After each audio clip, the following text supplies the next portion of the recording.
Hello my dear student, कैसे हैं आप सब लोग। स्वागत है आपका अपने चैनल संतोष दांग इंग्लिश पर। प्यारे बच्चों, आज हम आपके लिए क्वार्टरली एग्जामिनेशन 2022-23 का फुल सॉल्यूशन इस वीडियो के माध्यम से आप तक पहुंचा रहे हैं। कक्षा 9वीं कक्षा 9th यानी कि सब्जेक्ट अंग्रेजी 75 मार्क्स का पेपर रहेगा, 3 घंटा टाइम रहेगा। ठीक है, तो यहाँ पर अनसीन पैसेज, आपको पहला प्रश्न अनसीन पैसेज का देखने को मिलेगा प्यारे बच्चों। यहाँ पर तो किस प्रकार से कैसे आपको पैसेज सोल्व करना है, इस वीडियो के माध्यम से आपको बिल्कुल भी हेजिटेशन नहीं होगा। ठीक है, तो आप अच्छी तरह से 2 या 3 बार उस पैसेज को पढ़िएगा और पैसेज के क्वेश्चन को के अंडरस्टैंडिंग को समझिएगा। उसके बाद में उस पैसेज की लाइनों को कुछ मिलाने के बाद में आपको श्योर है कि आप आंसर निकालने में सक्षम रहेंगे। ठीक है, तो यहाँ पर पहला प्रश्न, जैसा कि Sardar Patel was called of India.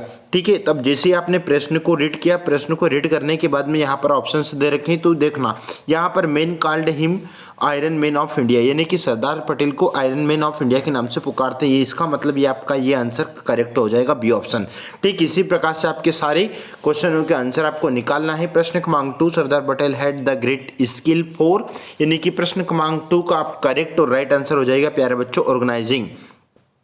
Which of this is the opposite of the word rough का अपोजिट हो जाएगा आपका स्मूथ हो जाएगा। नेक्स्ट क्वेश्चन नंबर 4, यानी कि क्वेश्चन क्रमांक 4 की यदि बात करते हैं तो one could rally on him for strict and efficient, इसका राइट और करेक्ट आंसर हो जाएगा प्यारे बच्चों, यानी कि प्रश्न क्रमांक 4 का करेक्ट और राइट आंसर हो जाएगा आपका एडमिनिस्ट्रेशन।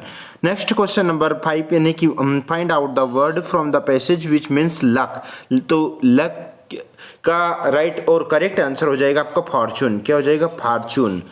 ठीक है, नेक्स्ट क्वेश्चन नंबर 2, यानी कि क्वेश्चन नंबर 2 भी बहुत ही इजी दे यहाँ पर पैसेज दे रखा है। पहला प्रश्न यहाँ पर पूछा जा रहा है, the lesson from which the above extract has been taken is, तो कहाँ से लिया गया है? तो इसको लिया गया द साउंड ऑफ म्यूजिक से। कहाँ से लिया गया है इस पैसेज को? यानी कि द साउंड ऑफ म्यूजिक से इस पैसेज को लिया गया है। नेक्स्ट क्वेश्चन नंबर 2, यानी कि व्हाट इज जाइलोफोन, तो जाइलोफोन क्या है? तो एक म्यूजिकल इंस्ट्रूमेंट है। ये क्या है? एक म्यूजिकल इंस्ट्रूमेंट है, यानी कि प्रश्न क्रमांक 2 का फर्स्ट आपका एकदम करेक्ट हो गया है। प्रश्न क्रमांक 2 के बाद में 3, the noun form of wooden, तो वुडन का नाउन फॉर्म क्या हो जाएगा बच्चों? यानी कि सी ऑप्शन से आपका करेक्ट, यानी कि वुड।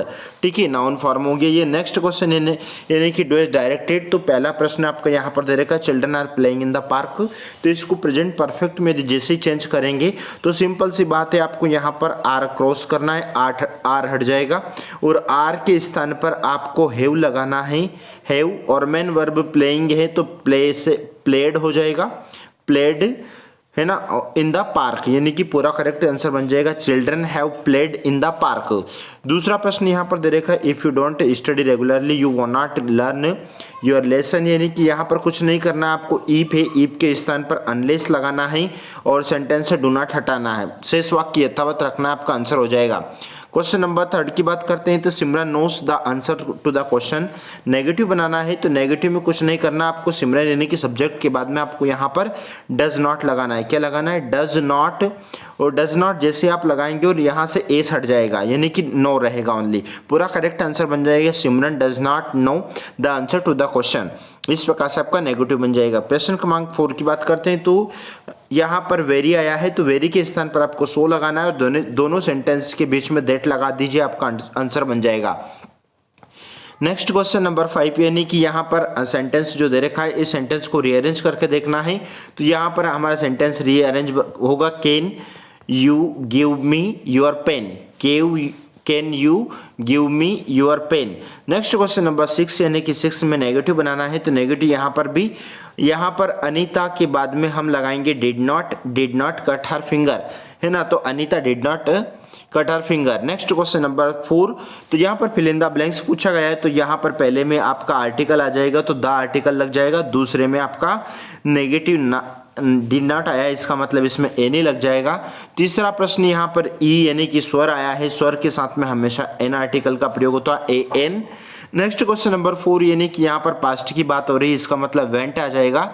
अगला जो प्रश्न दे रखा है आपको यहाँ पर, there is not water in the pool, यानी कि यहाँ पर अनकाउंटेबल है, वाटर है, और यहाँ पर किसी भी मात्रा यदि आती है सेंटेंस में तो मात्रा के लिए हमेशा आपको मच का प्रयोग करना होता है, और काउंटेबल यानी कि संख्या के लिए हमेशा आपको मैनी का प्रयोग करना है।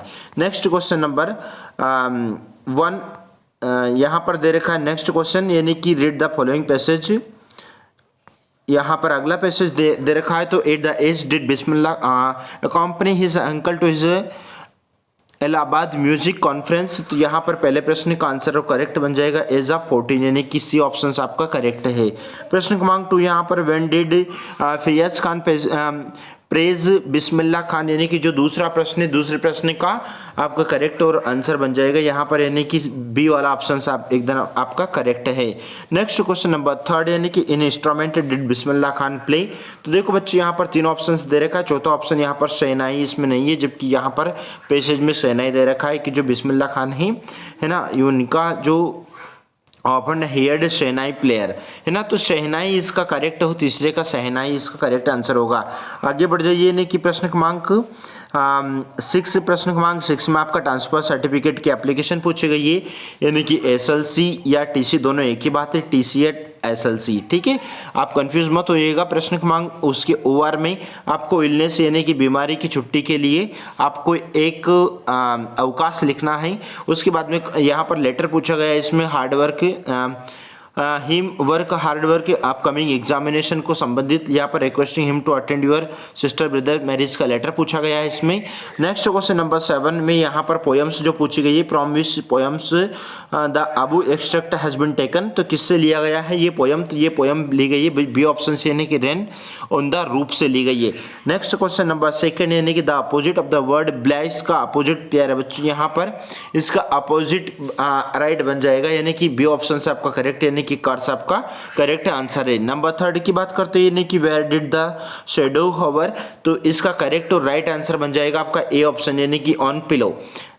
इसके ओवर में एक और पोएम से पूछी गई है, कि what does yellow would means, इसका मतलब होता है आटम होता है, क्या होता है आटम, बी ऑप्शन से आपका करेक्ट हो जाएगा। Why was the traveller feeling sorry, यानी कि प्रश्न क्रमांक 2 का करेक्ट और राइट आंसर बन जाएगा आपका सेकंड ऑप्शन, यानी कि because he could not travel both the road.